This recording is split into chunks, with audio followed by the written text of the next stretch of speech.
Now, you guys are gonna see what happens. Boom! My Supreme plus Nerion eliminated the Sonya in the back. This is what I'm talking about. So maybe up until now you're like, okay, I mean, it's fine, right? Like if you run Alna, at least I can protect against Nerion. Nope. It cannot. Hello everyone and welcome back to another AFK journey video. So something really interesting is happening with Nerion in actual practice. He's able to one-shot your backline hero as long as your hero doesn't have that much tankiness to it. Like range carries are getting one-shot by Nerion. So I'm going to show you guys an example of this. We're just going to put Kulu in the back and let's say we have like, I don't know, some Damon up in the front and we can just leave it basically at that. Now, what is going to happen here, Nerion is going to apply his drowning effect onto your backline target. I'm going to run it with no artifact, and we're going to see what happens here. So, boom. Instant defeat of your backline target, and just to show it more clearly, you don't even get the wall up of Kulu, because the priority of Nerion's debuff is actually basically the top, or like the highest priority possible in a battle. It isn't anything like Bonnie. You know, Bonnie has some cast time to actually apply her debuff onto the backline target, like it takes up to 2 seconds. Nerion is instant from battle start. And I'm going to show you guys more. Like, that was quick. But let me just show you guys something more here. Like, let's say we have a bigger front line. Like, let's say we even have, you know, Alna up in the front. So we have Alna up in the front protecting the Damon. You're going to see what happens here. Kulu, who's a Paragon, she's fully crowned in the back. She has her charms. It's not like she's a pushover. But you're going to see the Nerion damage is enough with his charms. Boom. Insta-kill and no even wall forms. Just that center boulder forms of Kulu. The wall is actually not there and Kulu is actually not even present, even shadowed out here. So this is kind of like a problem and showing that it seems potentially there's somewhat like a bug. But basically, the hero is not even considered to enter the battle. It's just instantly kill, and it's showing you how fast Nerion's damage actually applies.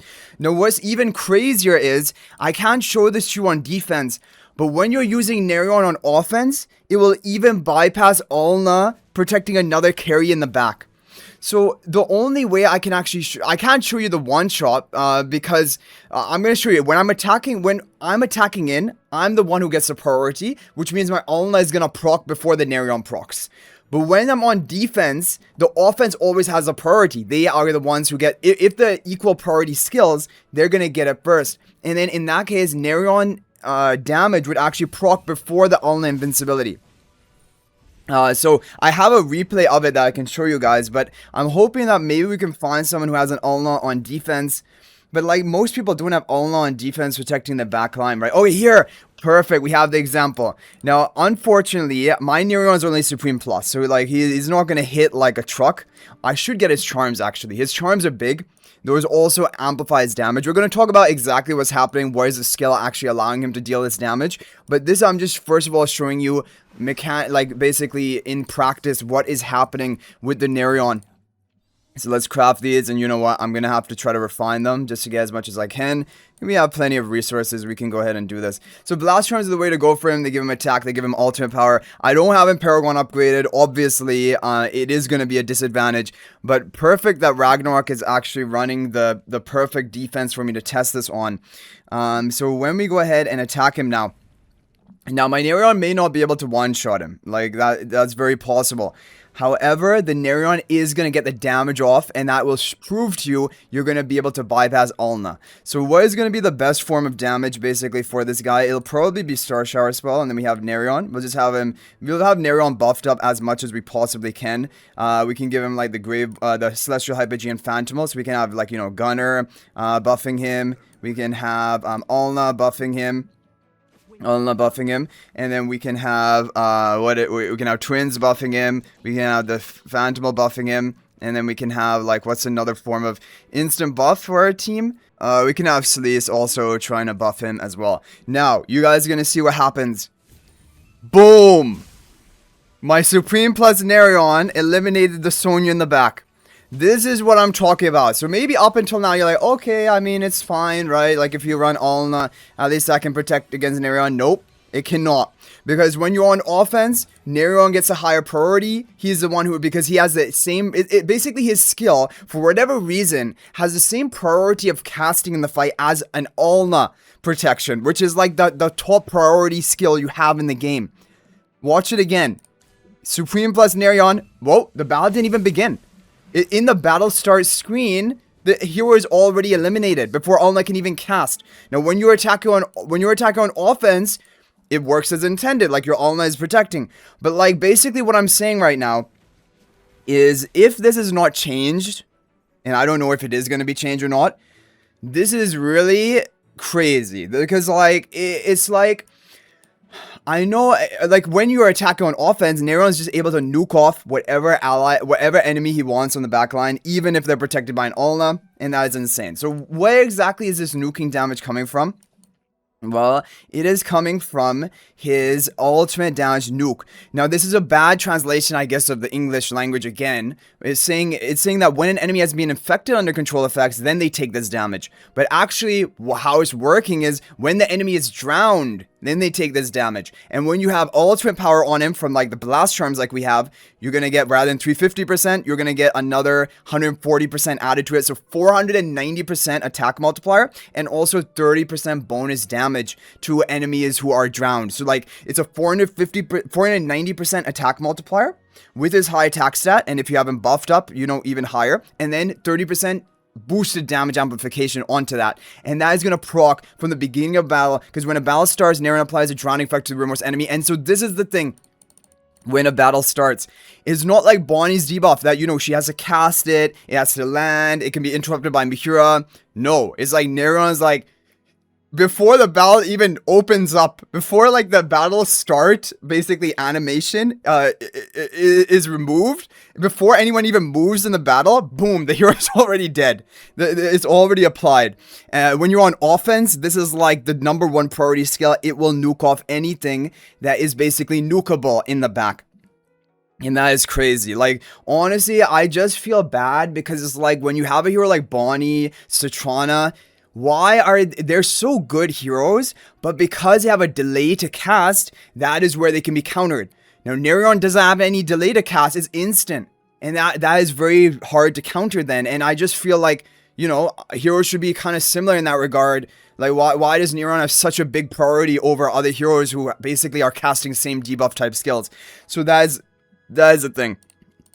Now, to show you another example though, to show you that it's not like necessary. There are ways of countering it as well. Like, for example, of course, you can have a hero in the back who you don't care about, like your Phantomal. If I have my Phantomal in the back, the Skyclaws Phantomal, I don't really care if he dies. You know, it doesn't really make much of a difference. So that is one way of thinking about it. But like, another thing you can do is you can have a hero like Frieren. So Frieren, if you guys know Frieren's skills, she will have defensive magic on herself. And that should be enough to protect her over the course of the battle. So even if I don't have like an Alna protecting her, let's say I still go for an Alna comp, but like protecting the gunner or something.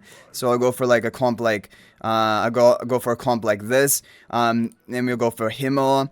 And we will go for one more, we'll go for Contest. So basically, if we have a comp like this, like, I mean, this is a really strange looking comp, but like, I just want to basically have the Frieren in the back to show to you that, like, now she's going to be the target of the drowning, okay? We can go for Bulwark Spell as well, or we're not, just to show you, but she should not be insta-kill, because she has defensive magic, right? Yeah, so it doesn't get her. Right? She didn't have, like, I mean, she has a gunner shield, so maybe we can try an attack without having the gunner shield. Maybe you're thinking that is contributing, but like, it isn't. It is, the fact is that Nerion is still not going to be able to break through heroes which have, like, you know, defense, like some sort of skill which prevents a certain amount of excess damage being inflicted on them. Like Frieren, if you take a look at it over here, defensive magic skill, this is big. Damage exceeding 10% of their initial maximum health is going to be reduced by 85%, so basically made almost ineffective. Heroes like Soren also has this, but no one really runs Soren.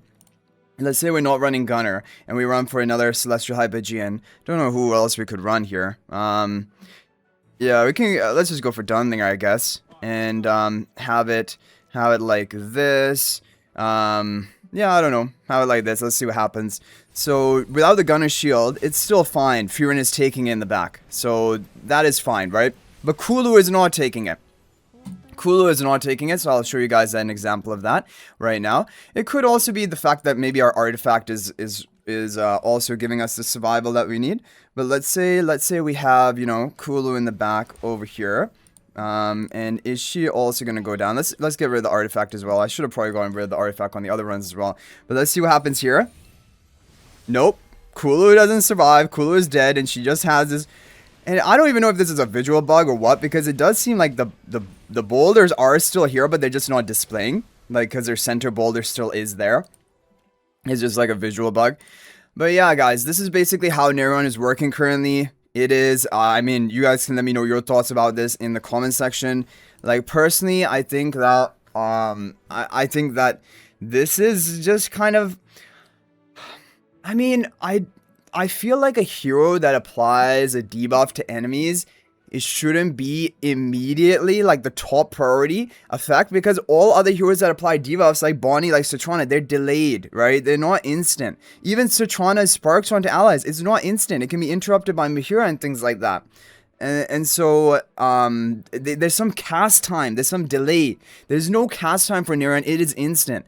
Now, one thing people were wondering is, what if you have Dunlinger in the back? Does his bell still go off? Let's see, we get rid of this artifact. Is Dunlinger going to get one shot over here? Let's see, is he going to get one shot in the back? No, okay, so the Nerion didn't do enough damage to one-shot my Dunlinger. Even without an artifact or anything, so it doesn't look like he can one-shot tanks, but he can definitely one-shot carries, like the Kulu, like you saw over there. And so this is basically how Nerion is working. Let me know your thoughts about all of this in the comment section down below. I mean, it was very shocking when I saw it at first, but I think there are still going to be ways of dealing with it. It isn't necessarily going to be game-breaking or anything, but I do also feel like, what is really going on here? I feel like also, again, we were kind of let down in the English translation of his skills, because it did not imply that, you know, as soon as drowning is affected, that he is actually going to have this huge damage nuke. It was the skills where after being crowd control for 4 to 6 seconds, then you're going to have this damage nuke. But it is basically applying on any drowned enemy, even the one at the battle start. And that battle start debuff is literally before battle start. You guys can watch the video back where the Kulu got nuked before we even got rid of battle start text on the screen. Your heroes can't even move. The heroes already disappeared. But anyway, guys, I hope you enjoyed the video. Thank you for watching. If there's any update on the situation, I'll let you guys know. Thank you, guys. Yeah, and let me know your thoughts in the comment section down below. And if you think about making a purchase in AFK Journey, please use my affiliate link for the official Farlight store. This is the best way you can support me and also gain 5% bonus dragon crystals on your purchase. My affiliate link is in the description of this video in a pinned comment. And you can actually bookmark this link in your browser. And whenever you're planning to make a purchase, just return to the bookmark link and make your purchase. It will support me and be greatly appreciated. So thanks for watching. I'll hopefully see you in the next video, and until then, everyone, peace out for now.